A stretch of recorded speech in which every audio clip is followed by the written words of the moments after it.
Josh Hunter here at Beast Wrestling Reviews, and we're going to do another Raw review, talk about what happened, give thoughts and opinions on where it's leading and going into SummerSlam.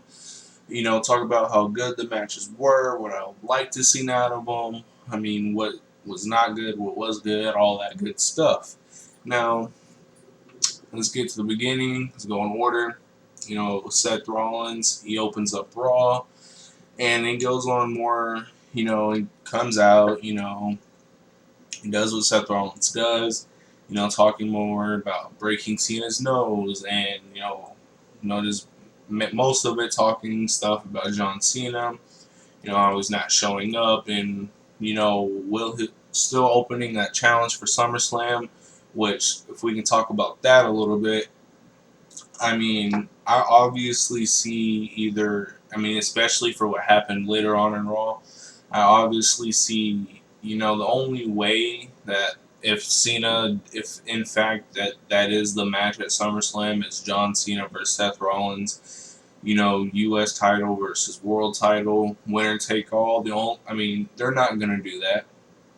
That's just my opinion because it was Ultimate Warrior versus Hogan. Winner take all, WWE title and the IC title. Ultimate Warrior won, and then it was later. I think it was like maybe a few days later. It was said that nobody can hold the IC title and the world title at the same time. It was like against the rules. So then he got stripped of one of the titles or something. And now this isn't the IC title, it's the US title, but pretty much the same thing applies, and no way they're going to give, Cena the world title and the US title, you know, I can just imagine how crazy and pissed off the fans would be on Twitter, on everything, if they were to give Cena both titles, which, they wouldn't. And they're not going to give it to Seth Rollins either because, they're trying to make these titles, the U.S. title specifically, they're trying to make those titles, mean something. And that's why they put it on a main eventer like John Cena. And then you have the U.S. Open Challenge where, he's been having really good matches. With whoever it may be, Cesaro, Sami Zayn, Kevin Owens, all those guys. Um, and then, so the only way, obviously, they can get out of it would be if the match indeed does happen, would be Sheamus cash in. Maybe Seth Rollins wins, right? And now he's the World Heavyweight Champion and U.S. Champion, and Sheamus, he's all beaten up from going through like a 25-minute match with Cena. Sheamus comes out, gets the bro kick, maybe hits 2 or 3 of them, and then wins the world title. And so now Seth Rollins is left with just the U.S. title, and then Cena and Rollins continue their feud over the U.S. title that way, and then Sheamus goes on, having whatever run he has with the world title, and it could happen the exact same way if Cena were to win the title. Now he's World Heavyweight Champion and U.S. Champion. Seth Rollins being the heel, he's mad, he's angry that John Cena just beat him for the World Heavyweight Championship, attacks him from behind after the match. Now Cena's all beaten up. Sheamus comes out, takes advantage, maybe hits a bro kick or something after Cena gets up, and then cashes in that way.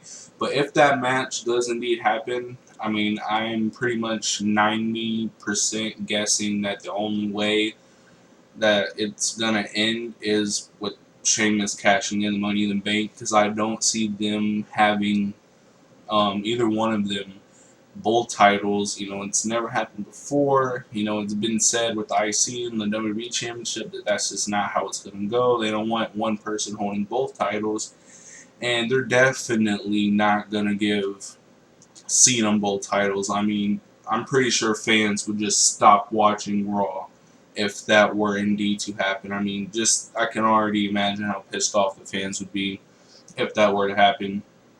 And so, but, so Seth Rollins continues, on with his promo.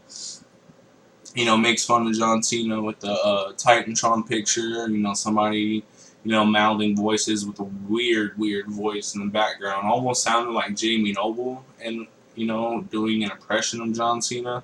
Obviously don't know who that was, but I mean, that was just, I don't know, it just looked kind of funny. But, and then that would lead, Randy Orton, Kevin Owens, and Cesaro coming down one by one, all saying that they deserve, a WWE World Championship tonight on Raw.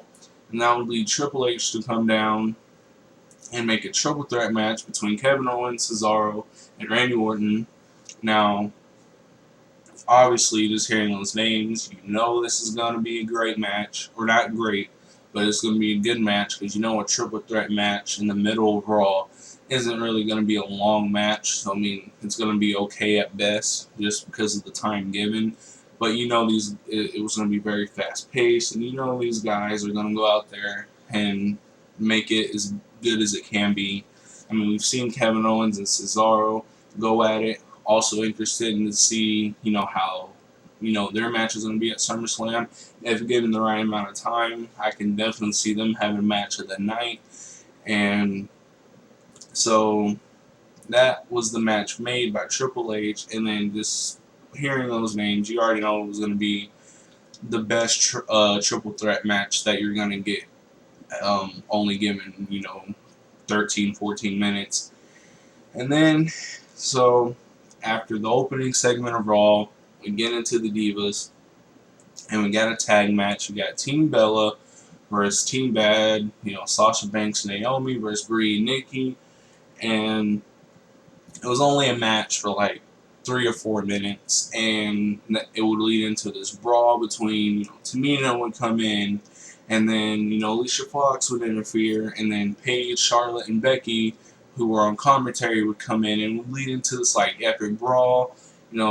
Charlotte had some great spots in it. I mean, I thought it was pretty awesome.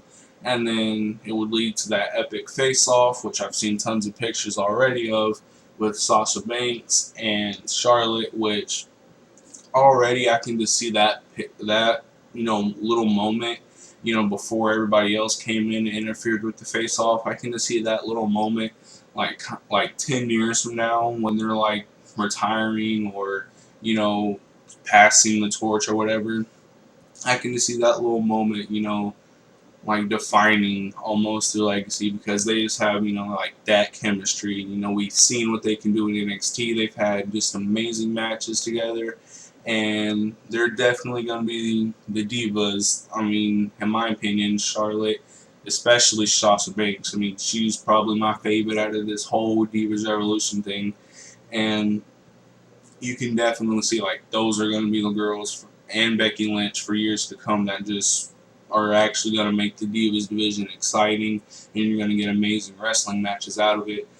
So, and then, the brawl would continue, and then it was pretty good for what it was. I mean, I think they just added in that brawl instead of, having another match between these teams, added in the brawl because, 2 weeks from now, you got SummerSlam. They want you to get, real excited for it. They want you to see how personal it is for these divas to try and, just show what they can do, and that it's not all about, being pretty. We're wrestlers. We're not divas. That whole kind of thing, which is what the angle is all about.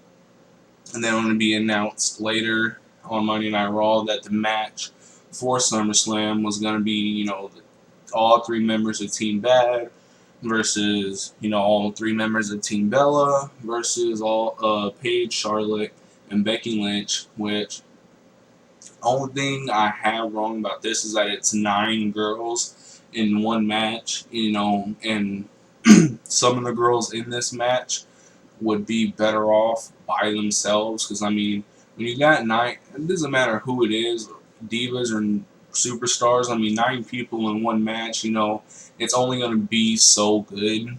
And especially, I mean, divas are definitely getting more time, but I mean, they're still not getting, which is good, but they're still not, getting 20, 25 minutes or anything. And for 9 divas in one match, and I get to try and give as many divas as much TV time as possible, to show what they got, but I mean, still, I mean, how good can this match be when it's 9 divas? And then it's SummerSlam, the second biggest, event of the year besides WrestleMania, the biggest party of the summer, and it's not even, the Divas title isn't even on the line. I mean, so, and I know that kind of creates controversy, and, they're just going to keep the title on Nikki so that, she can, pass AJ's, record of 295 days, and then maybe she'll drop the title to Charlotte or Sasha or somebody. And then, for drama that AJ may have with WWE, which, we probably know nothing about, but, I mean, still, you want to see, it doesn't make sense in terms of the storyline because Team Bella has really nothing to lose then, because at the end of the day, whether they win or lose, they still walk away with the Divas Championship. So why make such a big fuss over winning if at the end of the day she still walks out with the title, right? So why does it matter? So that was kind of, or does, if, I mean, they haven't said anything about it, but if whatever team wins, does that team have future Divas Championships in the future? I mean, and if so, who? Because it's 3 people on a team, and I don't know. It's all kind of confusing in terms of the 3-on-3-on-3, but definitely interested and curious to see where the whole Divas thing goes at SummerSlam, and more curious actually in terms of what happens after, because despite who wins, which I really don't care, I'm really not invested into who wins, as more as to I just am more invested in hoping that the Bellas don't win, because then it would kind of just be like, well, what was this whole Divas Revolution for? When you got these amazing wrestlers in Sasha Banks, Becky Lynch, and Charlotte, and Paige, and then you have the Bellas go over again, who, I mean, I don't, in terms of wrestling, no, I mean, they can't really compare to these other girls. So it would kind of just be pointless at the end if the Bellas win. So I'm really not invested in who wins as long as it's not the Bellas. But definitely curious to see what happens after in terms of the Divas title, the next pay-per-view, and who's going to be working, with Nikki after SummerSlam. I've heard rumors that it's going to be Charlotte, and leading up to the next pay-per-view after SummerSlam, I've heard stuff that, because going up into the next pay-per-view after SummerSlam, Nikki would have, outlasted AJ's record, which is probably what they want, and then Nikki would drop the title to Charlotte.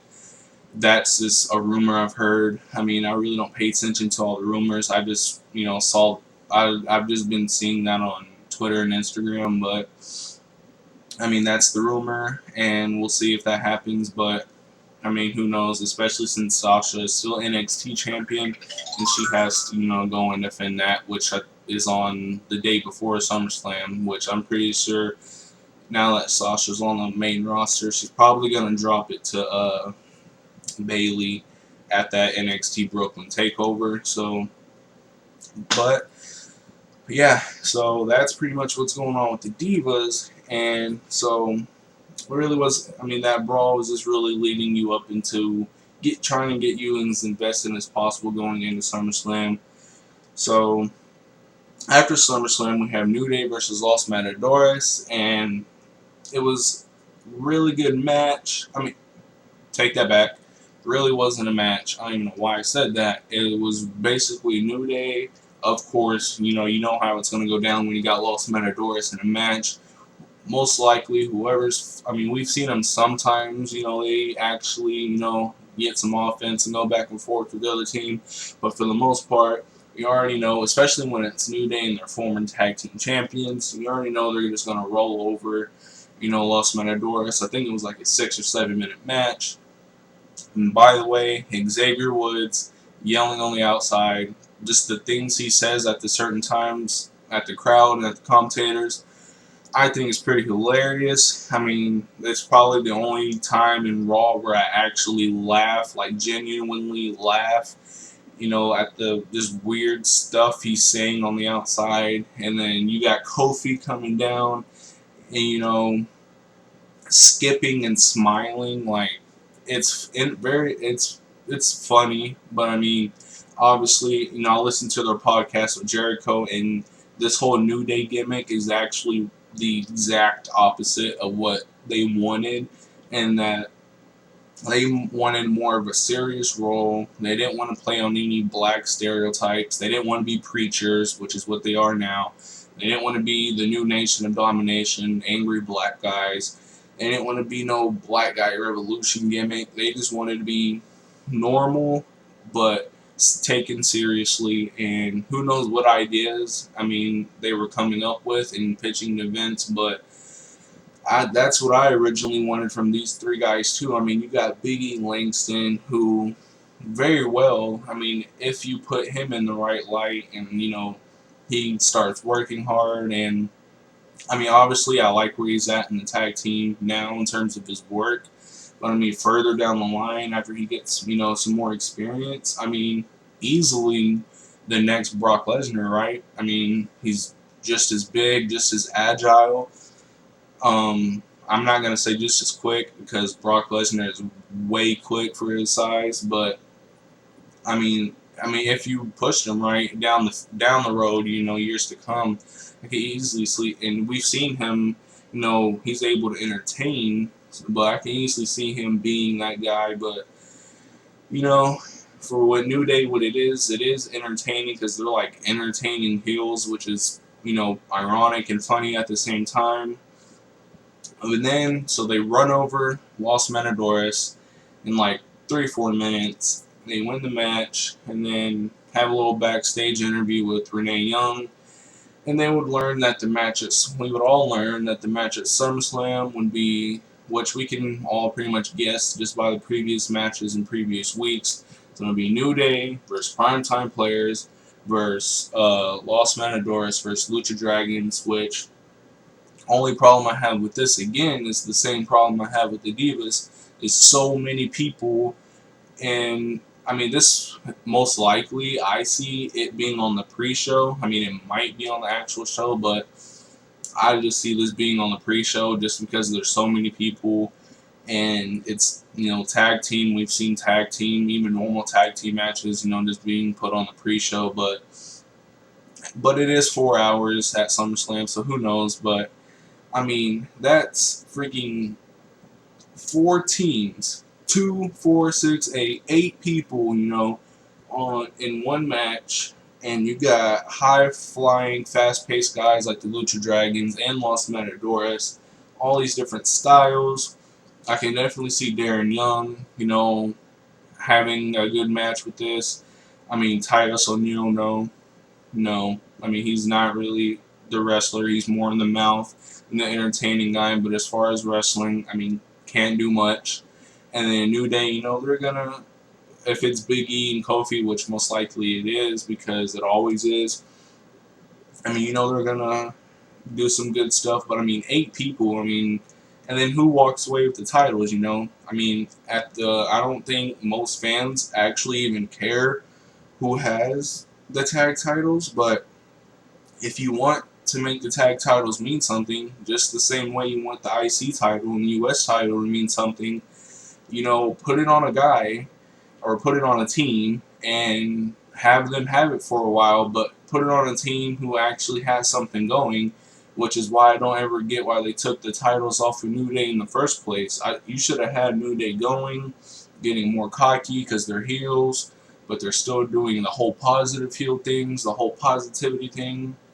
Had them going for months and months and months, maybe all the way until the Usos return, and then those would be the guys that finally take them down or something, and then they would work an angle. But you should have kept the titles on New Day for a long time because they have something going. They get a big reaction every time they come out inside the ring in terms of chanting "New Day sucks." I don't get why and then out of all the teams, I don't get why Primetime Players got the titles.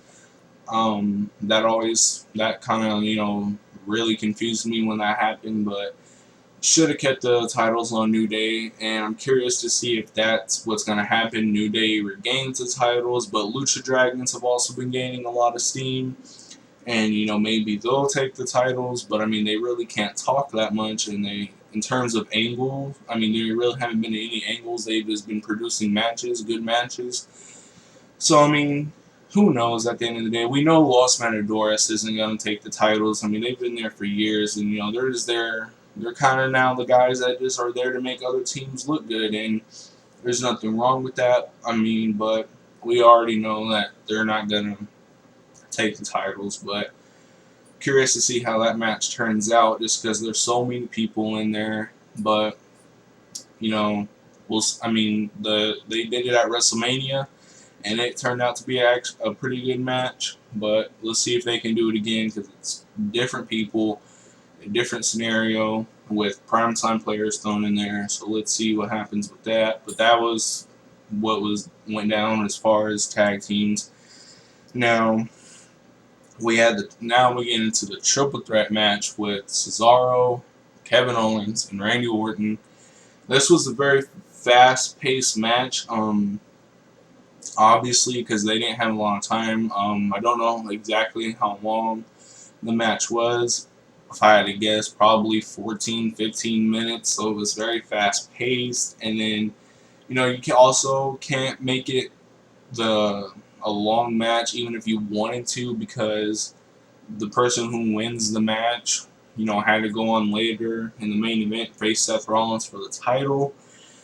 The only complaint I have with this match is that it was kind of all over the place, and also we didn't get a lot from Kevin Owens, and I feel like, Kevin Owens, when he did all this stuff with John Cena and stuff down at NXT, he's constantly having great matches, and he has great matches, and he's awesome on the mic. And then I feel like, and he's the only heel in this triple threat match. I mean, when you got a triple threat match, you're either going to have 2 heels and 1 baby face, or 2 baby faces and 1 heel.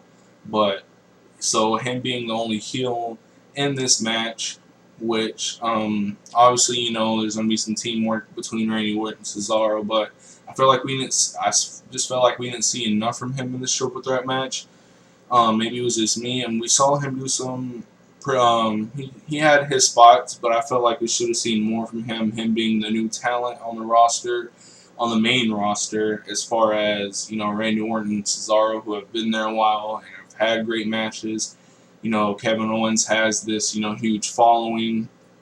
They were chanting "Fight Owens, fight" out in the crowd, and we know Cesaro and Kevin Owens going into SummerSlam. Like I've said way before, if given the right amount of time, they're just going to have the match of the night. I can already tell. Cesaro always has great matches. Kevin Owens always has great matches. Put them together. I definitely don't see it being a bad match, but given the right amount of time, I can see them being just like, Cena and Owens in the previous pay-per-views, having match of the night. But as far as this triple threat match goes, Randy Orton goes over, but and then he would go on later and face Seth Rollins for the title. But this triple threat match was what it was. It was an okay match in terms of, but it was very fast paced. When you see one spot before you can get excited. Once you get excited for one spot, another one's already happened, so you had to keep track of a lot of stuff. But it was very good. Not very good. It was okay. I enjoyed watching it, but curious to see how much longer the Cesaro and Kevin Owens thing goes on, especially leading into SummerSlam, and what plans does Orton have with SummerSlam. Obviously something with Sheamus, but I don't see why. They've been going at it, for a couple months now. I think about 2 months, or going on 2 months, and I think we've seen all we've wanted to or can see out of them. So I'm kind of, the whole Randy Orton Sheamus thing is kind of getting, down. Nobody's really invested in it anymore. We've seen matches between you guys on Raw, SmackDown, and then the one-on-ones at the pay-per-views. But it is what it is. I'm curious to see what happens to Orton after Sheamus, though, because if what I predict is right and Sheamus cashes in Money in the Bank and possibly and obviously has the title. I mean, where does Orton go after this? Orton's kind of been, where Cena is. They've both been in the WWE a long time, so they're kind of getting to that mid to high mid card area to try and make these young guys get into that main event status and make them look good, which they should be, but I mean, really haven't seen a lot from Orton. Him after him coming off, I think was an injury or maybe another movie. I think people said it was, but I mean, this match was what it was. It was okay, and it really didn't give you any steam going into SummerSlam because I mean, it's Kevin Owens and Cesaro going into SummerSlam, and I mean, their little rivalry is going to be what it is. Their rivalry, I think, is more based on the wrestling, and then Randy Orton is going to be what it is going into SummerSlam. But so after that, we got Luke Harper versus Dean Ambrose, and it was an okay match. Nothing to talk about really. I mean, it was basically your average match, I would call it. 2 weeks before SummerSlam, every match basically is going to be to get you excited and as hype as possible, for SummerSlam. I mean, that's how it is. That's just part of like that formula. They want to get you excited to get that network if you don't have it and watch SummerSlam. And that's pretty much what this was because, a little segment, Roman Reigns and Dean Ambrose had on Titantron before the match, talking about family and everything. And Roman Reigns and Dean Ambrose are brothers, and I like how Roman Reigns is definitely working on his character, though. I was definitely like a Roman Reigns hater at the beginning after the Shield kind of came off. His move set was very limited. He would only do like almost like Titus O'Neil. He not as sloppy. Roman Reigns was never sloppy, but he would only do like those 4 or 5 moves. It was very stiff. It was like very just slow pace, and he didn't get much out of him as far as personality and character. Complete difference now. I mean, he's definitely working on his mic work. He's definitely working on his character, and his ring work has definitely gotten better. He makes the other person look good while in terms making himself look good, which is really good. Which is really, what wrestling is about, if you think about it, is, making each other look good so you don't go out there and look stupid. And Roman Reigns is definitely doing that. So no longer, my personal opinion, no longer a Roman Reigns hater. I'm pretty big fan of Roman Reigns. Curious to see, but the only problem I have with, Roman Reigns and Dean Ambrose versus Luke Harper and Bray Wyatt going into SummerSlam is that, well, for one thing, we've already seen Dean Ambrose have rivalries with both Luke Harper and Bray Wyatt on 2 separate occasions. So, what does Dean Ambrose benefit from being in this, tag-on-tag rivalry? And they're not in the tag team division either. And, I always think, I was not a fan when they brought Luke Harper back with Wyatt. I thought you should have left Wyatt alone, had him go and do his own thing. He's been doing his own thing for a while, and even though he's not necessarily over in terms of like being a main event superstar yet, I saw him getting there. He has great matches. I haven't seen him have a bad match. He has great matches. His promos, everybody digs them. I dig them. It gets you entertained, with all just the weird things he says. He's believable as that character. He has the fans involved, with the light up, the whole Firefly thing, putting their phones up when he comes out. All that, is just amazing. I felt like if you just had him go on by himself, why bring in the Wyatt family back? If you were just going to bring them back in the first place, why'd you split them up, They've only been split up for 5, 6 months or something like that. I mean, maybe a little longer, but I mean, I don't think it's been a year, and maybe close to a year, but not. I mean, it hasn't been that long. I mean, in terms of TV time, it hasn't been that long. And Bray Wyatt, and now getting back to Luke Harper, and then going into Dean Ambrose and Roman Reigns. I mean, Dean Ambrose, same thing with him. He needs to be on his own. I think it works better on his own. Doing the whole lunatic fringe thing, the little dancing he does in between moves, showing how crazy he is. I mean, he's been killing it in terms of his matches, with Bray Wyatt in the past, with Luke Harper, Seth Rollins, all those guys that he's faced. And I just think you need to leave those guys on their own. But so I am very curious to see how the tag team match goes at SummerSlam, because I'm not really looking forward to it, just because, not saying it's going to be a bad match, because I don't think it's going to be a bad match. I just think these guys, in terms of their characters, personalities, and their ring work, I think all these guys kind of just need to be on their own. The only guy that really hasn't done anything in terms of their singles career is Luke Harper, but that doesn't mean you got to put him with Bray Wyatt, because he was already with Bray Wyatt. So I mean, it's not going to do anything for him. If anything, it's just going to bring Bray Wyatt's status down a little bit. But that's all assuming that Luke Harper's still with Bray Wyatt after SummerSlam. Who knows? Maybe they'll lose, and then Bray Wyatt will betray Luke Harper. Luke Harper will become a babyface, and then who knows? But that's all I have to say. About that. But the match itself, like I said, it was, average. Nothing really to talk about. Just getting you hyped for that SummerSlam match. Then we got Miz TV with Daniel Bryan, which I'm sure everybody loved. He really didn't talk all too much. It was more Miz talking about, trying to take credit for Bryan's career, which is always funny because, Daniel Bryan's wrestled a lot longer than The Miz, even though Miz has been in WWE. Wow, that was weird.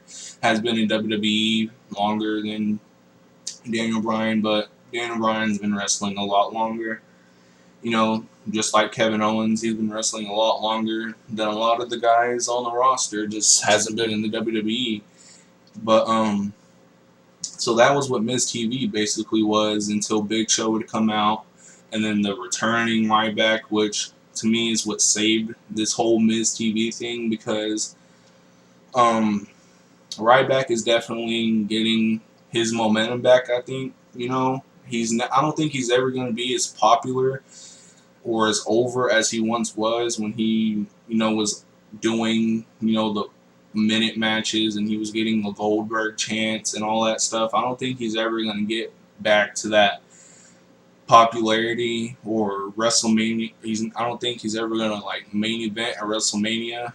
We could obviously be wrong, but I don't see that happening, especially after he lost to Cena, and then I think he lost to CM Punk, and then he had an injury. So, but right here with the IC title going up against guys like Big Show and Miz, and then whoever he faces after that, this is kind of where. But he's definitely getting his momentum back. I think he got a pretty good pop when he came out, and he returned. That to me is what saved this whole Miz TV segment.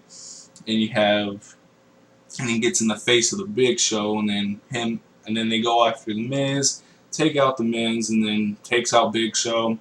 And then, Daniel Bryan kind of giving him his stamp of approval, doing the whole feed me more thing, going into that clothesline. All that was really, really epic, and to me saved the entire, Miz TV segment, because if that hadn't happened, it just would have been a waste of time. And then that was the Miz TV segment. In terms of I don't know, I think it's still a triple threat match with Miz versus Big Show versus Ryback for the Intercontinental title at SummerSlam. Obviously Miz. I mean, you can already tell Ryback is. I mean, they're keeping him as the champion for a good while. They're not giving the IC title to Big Show nor the Miz. Just the pairing of these three guys, you already know Ryback is going over. But I am curious to see how the match turns out, just because, we've seen Ryback and Big Show kind of go at it before. Same thing with The Miz. I don't think people are actually looking forward to the match as to looking forward it being over, because they want to see Ryback go on and like defend this title against like more like worthy opponents, I guess. I mean, Big Show definitely poses a threat, to Ryback, but throwing The Miz in there really doesn't make sense. And I don't know, I just would rather prefer, you know, this specific match. I don't think anybody's invested in, especially when you consider that Ryback's been out the last couple of weeks, with that staph infection. But I think the match will be okay, but I mean, I'm definitely more interested in how Ryback is going to be booked with the IC title in the future, and because there aren't many people that he can work with, because I don't see many contenders who are, getting that popularity. And Ryback is a babyface, so what heels is he going to work with that he hasn't already worked with that are going to pose that threat to the title? You know what I mean? So I'm definitely curious to see. I'm more curious to see what's going to happen to Ryback after SummerSlam more than I actually am this triple threat at SummerSlam itself. So, because I can already see how that's going to go. But then we got Rusev versus Mark Henry again, and this was just terrible all the way, because it wasn't a match. It was like for 5 seconds. Rusev gets a few punches in, and then Mark Henry backs him up into the corner. I think he hits a splash, and then Rusev knocks him out of the ring, and then and then Lana's on commentary. It's literally like a 15-second match before Lana and Summer Rae get in the ring out of nowhere and start fighting. And then it's a disqualification, I think, which if it was that was still not told to us whether it was count out, because Mark Henry's on the outside of the ring, so most likely it was a count out, but we didn't hear the ref counting. But if it was a disqualification, I mean, Lana and Summer Rae aren't in the match, so it can't be a DQ. But either way, and then we heard on commentary, Lana said Dolph Ziggler's not returning until after SummerSlam, so we know we're not going to see Rusev versus Ziggler at SummerSlam, which I really wouldn't want to. It would be a great match. I mean, any match Ziggler has is a great match, but I really wouldn't want to, just because Ziggler's been out for so many weeks now. Nobody's invested into the match. Nobody would be invested into that match 2 weeks before SummerSlam. People are more invested in the Lana. So, and obviously, it's going to be the most likely thing is it's going to be Summer Rae versus Lana at SummerSlam, which, obviously everybody loves Lana, but still, in terms of wrestling, you got to be curious into how much she has been training, how long she's been training, and just where the match would go itself, because then what's the whole point of Rusev, obviously being the jealous boyfriend, but I don't know, it's real confusing when you think about, Summer Rae and Lana going at it. Summer Rae was just thrown into this. It's more about Rusev and Lana, and then Ziggler, who's still, not on TV, but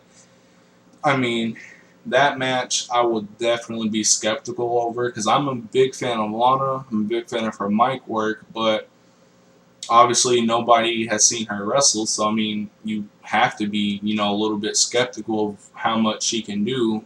Obviously hope she does good if she does wrestle, but that's the only thing I see them doing, because we know that Ziggler's not coming until after SummerSlam, so that'll be something curious, but I'm very curious about how that goes down with Lana versus Summer Rae. And we haven't seen Summer Rae wrestle, and the whole thing ended with, Summer Rae putting Lana in the camel clutch, and then Lana's like passed out in the middle of the ring, which she had her in the camel clutch for like 6 seconds, and it's not like Lana is Rusev and is just this amazingly strong girl.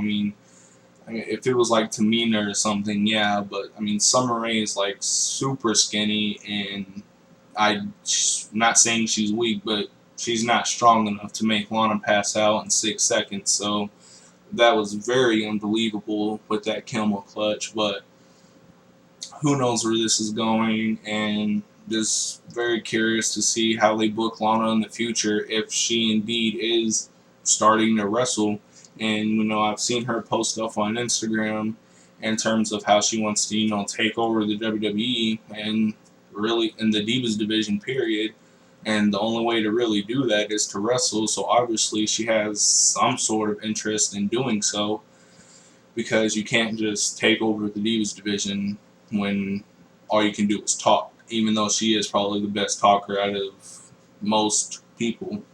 But after that, then we got Neville versus Wade Barrett, and this was a huge shock to me because I'm glad that they're kind of putting Neville in a better position. Coming off major popularity in NXT. You can definitely see they're starting to try and find better positions to put him in, but this match was like 2 minutes long. I mean, it was literally 2 minutes long, and if you can hear that phone, please ignore it, my bad.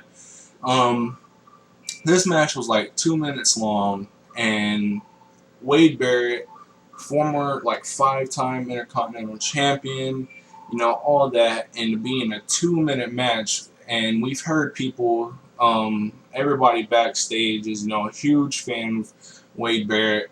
He's good on the microphone. He has good in-ring work, and kind of reminds you of Drew McIntyre, and of course they're best friends, but it kind of reminds you of Drew McIntyre, where they start off really, really good, and they're booking them really, really good, putting them with good people. Wade Barrett has good matches with most people, and then something happens. They get put into weird gimmicks, like the King gimmick or the Bad News Barrett thing.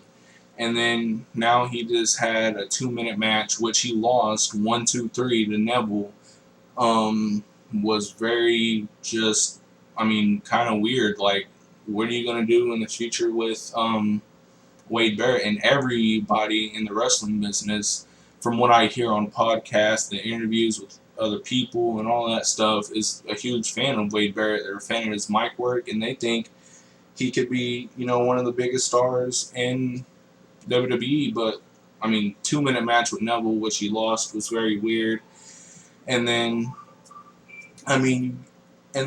that would lead into Stardust coming and attacking him, and then Stardust attacking Neville, and then Stardust would come in, and then he would look at, I think his name is Stephen Amell, which I don't watch whatever show he's on, the Green Arrow or whatever it's called. I don't watch that show, so obviously I'm not invested into a celebrity coming in and being in a match at SummerSlam. But Stardust, pushes him in the face. He hops the ropes, beats down Stardust a little bit, and then the match would be Neville and Stephen Amell, if that's his name. My bad if it's not.